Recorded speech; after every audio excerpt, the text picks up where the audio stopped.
ようこそってなんか映画祭とかおいっす。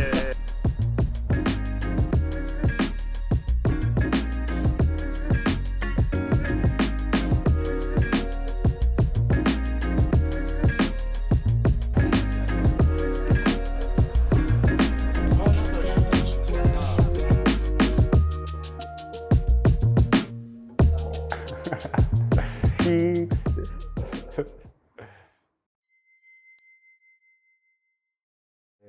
生産担当の中川です。歴は、8年目とかですかね。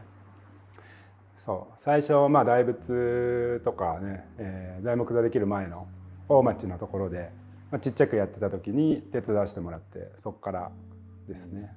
修理部の北島です。はい。僕も6年ちょっとだと、思います。大和道入ってから。もともと東京にいて、で神奈川の鎌倉の近くの葉山にっていうところに引っ越して、そこからちょっとしてから大和道に出会って働き始めたっていう。もちろんね、ロングハイクっていうのが好きでって言っても、一番長くて10日間ぐらいのハイキング国内でしか、それは一人でしかやったことなくて、海外トレイルとか行ったことないんですけど、逆に渓流釣り、僕はもともと天から始めて、釣りの仲間に連れてってもらったところから始めて、で今フライを練習中というかやってて、なんで山にも行くし、稜線とかハイキングもするし、そういう沢で泊まって焚き火やって魚釣ってみたいなのもすごい好きですね。僕はもともとすごい海が好きな人で、中川さんもそうなんですけど、サーフィンだったり海が大好きだったんですけど、大和道入ってからはもちろん山も大好きになって、で走ったりするのが結構好きだったんで、割とそういう速い散歩とかアクティビティが好きだったり、あとは中川さんに本当もう影響もあり、渓流に一回沢に連れてってもらった瞬間にもうカルチャーショックを受けて以来はもう沢のスタイルをやっぱ山に入り浸っていい食事をそこでやるみたいなのがすごい自分の中に腑に落ちてしまって、まだまだいろいろ中川さんにお世話になりながらなんかこう学んでいるところでございます。なんですかね、例えば山に行って動物を見るとか、植物とか花とか見ると、なんかやっぱりこの山に入っていった感じがすごいする。でその中でやっぱ魚がこういうところにいるだろうなと思って投げて、でその通りに食ってくれて、でそれがね食べても美味しい。でその辺に落ちてる薪とか木で家を作って、もうだからすごいその環境にすごい入っていけるっていうのが同化していくような感じがすごい気持ちいいっていう。なるほど。すごいまさにこう自然との一体感。そうですね。より味わえるかなっていう。そこにねあるものを食べるってすごいですよね。なんかこう結構ね、魚以外もね、山菜とか、ね、水菜とかキノコを含め、その土地にある水を沸かして魚食べてってやると、なんかこう翌日の朝とかすごい感覚になりますよね。なんかハイキングとかも多分ねそうだと思うんですけど、自然に入り込んでいく感じみたいな。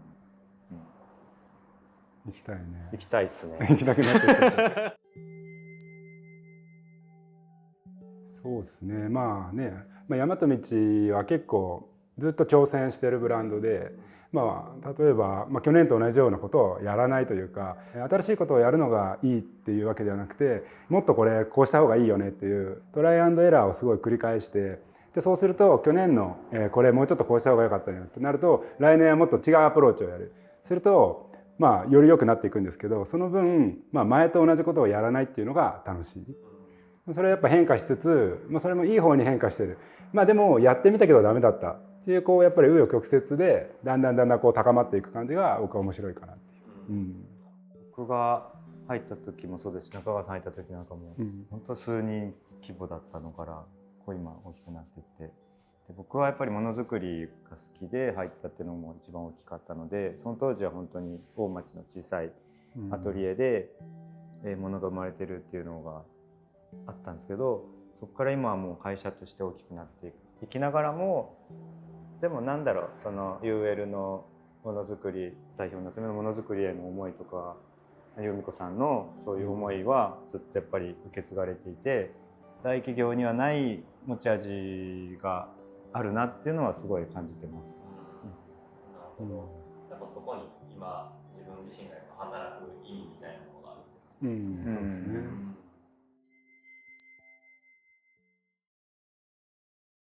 例えば僕も前職2つぐらい仕事したことありますけど、やっぱりそれはなんで辞めたかっていうと、やっぱそこでもう自分が挑戦することがないなって、もちろん今思えばあったかもしれないですけど、その当時そういうふうに思ってて、だから次のやっぱり、転職する人もそうだと思うんですよね。やっぱ自分のスキルアップだったり、何かのために転職してると思う。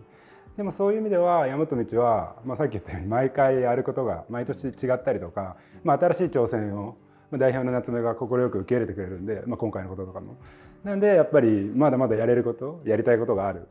から、いつの間にか8年経ってたという感じで、あんまり年数はそんなに、考えてなかったかなっていう。僕もそうですね。前職ではやっぱ職人的なことをしてたんで、長く勤めてなんぼみたいな頭が勝手にあったんですけど、でも大和道入ってから正直何年とかあんま考えてなくて、中川さん含めうちの結構スタッフっていろんなことしながら今一点でこの瞬間で生きてる人が多いじゃないですか。で僕はそういうタイプじゃなかったんで先々のことばっか考えてたから、でもそれに影響を受けて僕も今この一瞬で生きてるっていう風になれたのが大和道だから、あんまりこう年数とかがそんなに意識確かに中川さんのようにしてないかもしれません。気づいたら今に至ってる。そういう感覚に今慣れてる自分がいるって感じですね。そうですねなんか僕の経験になっちゃうんでみんなに当てはまるかわかんないですけど、やっぱり会社ってある意味組織で誰が何をっていうのがある程度もう決まってて、それをできたかできないかっていうので評価を図られるんですけど、大和道の場合はもう、自分の仕事自分ができることを 100% やるのはもう当たり前で、それプラス大和道が目指している方向に対して少しでも舵を切ったりオールを焦げるかっていうところがあると思うんで、やっぱそういう価値観っていうのが共有できるとすごくハマると思うし、それはやっぱハマらない人もいると思うんですね。ハマることがいい悪いじゃなくて、なんでやっぱりそういう大和道のフィロソフィーとかに合う方っていうのはすごく楽しいと思うし、やっぱ言い方は悪いけどやっぱ指示を待ってその業務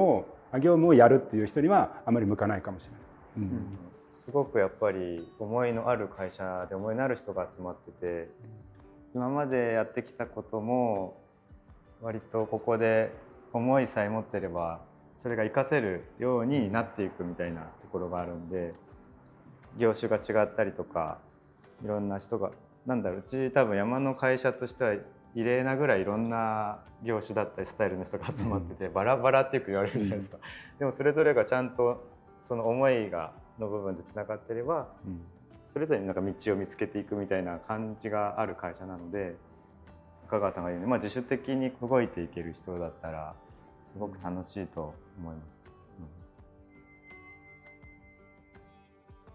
す。そうですね。やっぱりバックパックってなるとどんどんやっぱり高齢化が進んでて、研修生制度が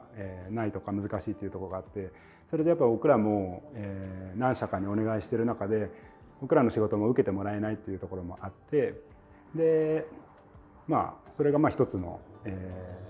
理由であって、でもう一つはやっぱり最初から最後まで自分らで作って責任をもっと持てる。いくら信頼してる工場さんに任してもやっぱ全部を自分たちで見れてないので、やっぱりそこが最終的に 100% ここに自信を持てるかって言われるとやっぱりそこまでは突き詰めれてないところがあったんで、それを自分らで作ることによって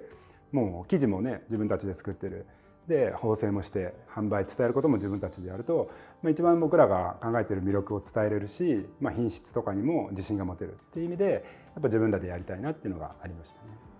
もともと大和道は大町工場とかも自社工場があって、で夏目さんと夢子さんがものづくりを2人で始めた、自分たちで始めたのがやっぱりオリジナルなので、それをもうちょっと今会社規模として日本としてもこうなんかちゃんと永続できるような仕組みがあったらいいなっていうの、思いがまず根底にあります。はい。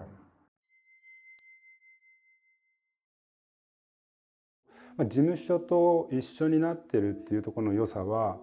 何か変更があってももうすぐそこで止めれるし、なんか強度に、ね、不安があるテストだったりもすぐそこでできるし、であとやっぱり大体ブランドがあって、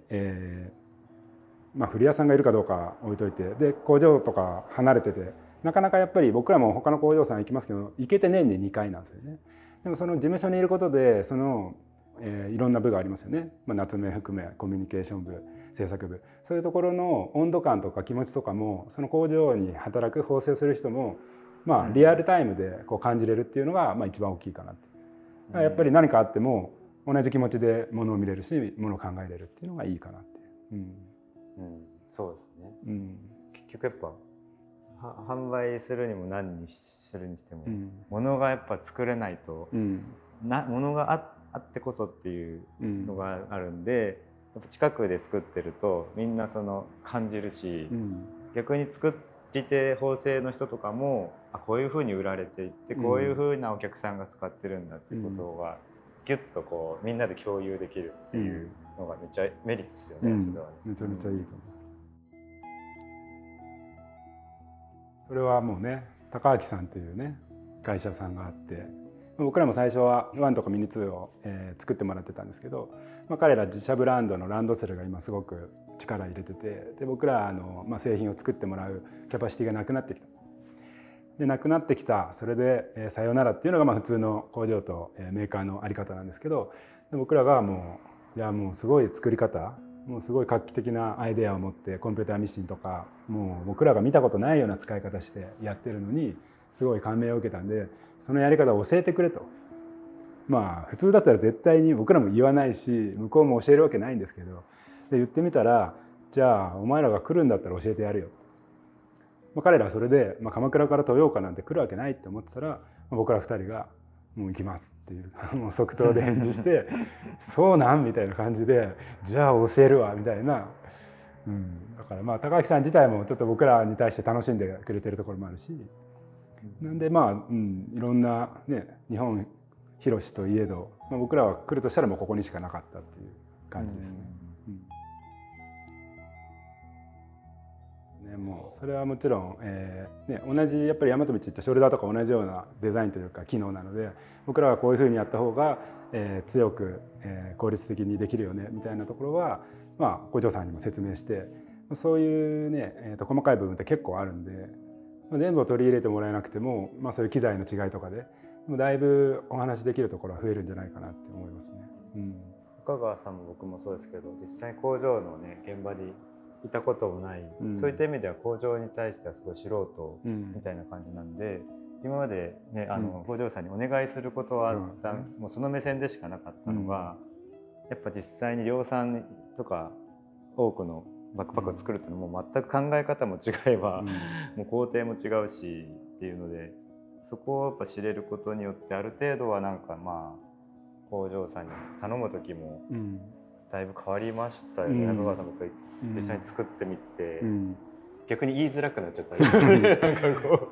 かこれ言ったら大変さが分かって大変さが分かってしまった。ここ変えるんだったらここもこうなるなみたいな。僕がよく昔聞いてたのは、だからそういう生産の人は知らない方がいいみたいな言われてたんですけど、じゃないとね、納期とかコストで交渉しづらくできなくなっちゃうって、それを知ってしまったの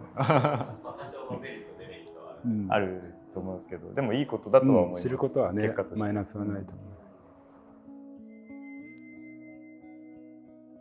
どうですか？僕に関して言えば、なんか気づいたらここにいたみたいな感じがすごい大きくて、さっきの話じゃないですけど、自分の思い、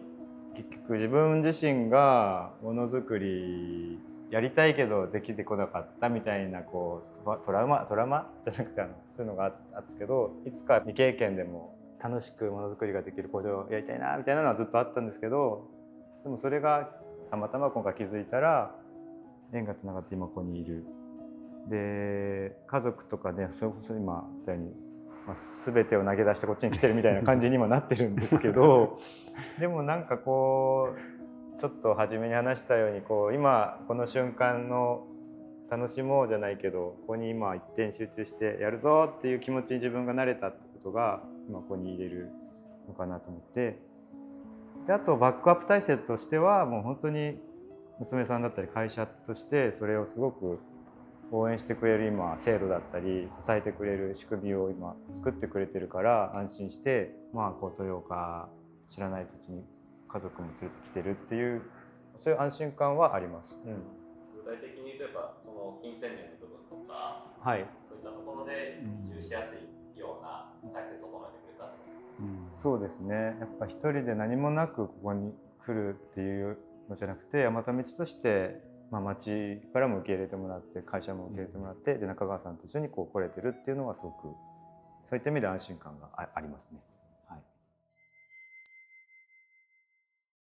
まあ、環境でいうと、まあ、鎌倉からは6時間ぐらいって言って本当に日本の一番遠い地域なんじゃないかってぐらい言われてるんですけど、ね、すぐそこに丸山川っていう一級河川もあって、で城崎って温泉もあって、もうその先には、ね、海もあって、まあ、久美浜っていうちょっと横の京都の方に京丹後の方車で20分ぐらい行けばサーフィンもできるし、まあ、ランニング温泉サーフィンで山も里山ですけど1時間以内ぐらいで渓流釣りもできるし、まあ、山も入れるし、ちょっと行けば大山とかもあったりとかなんで、まあ僕らが好きなことがもう大体もうここにあるっていう。でね、人もねすごい穏やかで7万人って言って結構少ないは少ないんですけど、まあ、空洞化で真ん中の学生とお年寄りのこの間の人がまあなかなか、ね、出てっていなかったりはするんですけど、すごい街の雰囲気も柔らかいし、どこのお店行ってもなんかみんな優しいし、だから結構なんか全然知らなかったんですけど来たら来たでもここすごい気に入っちゃってるみたいな。人口は少ないんですけどだからもっと田舎なのかなと思ったら、結構ねこの豊岡駅の周辺とかにも飲食店とかいっぱいあって、結構ねワイワイしてて、でそこで会う人いろんな人と仲良くなっていくみたいな。僕茅ヶ崎なんですけど茅ヶ崎はまたちょっと雰囲気は違うけどやっぱり波乗り好きで波の話してたらいつの間にか友達になるとかそういう感じがまあここにもあって、やっぱり受け入れてくれる優しい気持ちを持ってる人が結構多くて、結構こう話してたらそれは何とかのことかみたいないきなりおじさん入ってくるみたいなでカバン業界の方なんですねみたいなのでなんか名刺もらって明日うちの工場を見に来いみたいなで行ったらなんかコーヒー出してくれてなんかいろいろ説明してくれて頑張ってねみたいな、なんかすごいあったかい感じなんで、まあ、想像してたよりすごくなんか期待値を超えてきたというか、すごくいい場所ですね。やっぱり工場に見学に来ていた時には全然見えてなかったなって思いました。豊岡という町、まずカバンの一大産地ってことはあんまり知らずに来てたんですけど、本当にさっき中川さん言ったように道を歩けばカバン業界の人に会う、飲み屋に行けば誰かいるみたいな感じの町で、もうカバンに関することは全てもう資材も全て含めギュッてもう情報が詰まっている。であとは僕田んぼが個人的に好きなんですけど、もう田んぼがもうすごい綺麗で、自然もさっき言ったように海、山で雪山も雪も降る、温泉もあるみたいな、全部あるじゃんみたいな住んだらそういう自然が好きな人にとっては結構パラダイスな場所でした。いいとこです豊岡いいとこ鎌倉もいいとこですし、やっぱ鎌倉もね山と海が近いギュッって感じがあるんですけど、豊岡にも割とそれをギューってやって少しグーッと引き伸ばした感じがあるみたいな人口密度がやっぱりね低い分もう海行ってもガラッガラだし、もうこことこことここのピーク俺ら貸し切りだねみたいな。最高ですね、あの感じは。この前6月下旬ぐらいから来て研修自体、まあ、その機器の操作の仕方とかはもうほぼほぼ今、教えてもらって、あとやっぱその、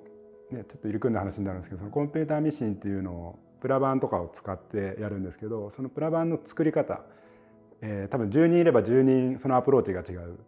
まあ縫うのはここを縫うんだけどどういう組み立てをしてそこを正確に縫うかとか、まあ、速さと正確さと、まあ、そういう効率を考えた時にそのプラバンの作り方って結構いろいろ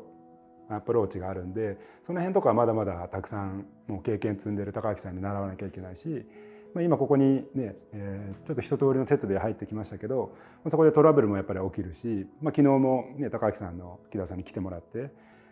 調整してもらったりとか、まあ、そういうのは続くんですけど、まあ、年内ぐらいにはいろいろ調整とかを終わらして来春までには量産をスタートさせる。まあ、それがね、個数がどのくらいかとか今からまた出すんですけどでもまあそのね来春じゃあ量産をするぞっていう時に、まあ、2人ではねなかなかやっぱり、まあやれなくはないんですけどシミュレーションにしてもなかなかしづらいのでそこにやっぱり何人か一緒にやってほしいって人がまあこの第1弾の募集みたいなところはありますね。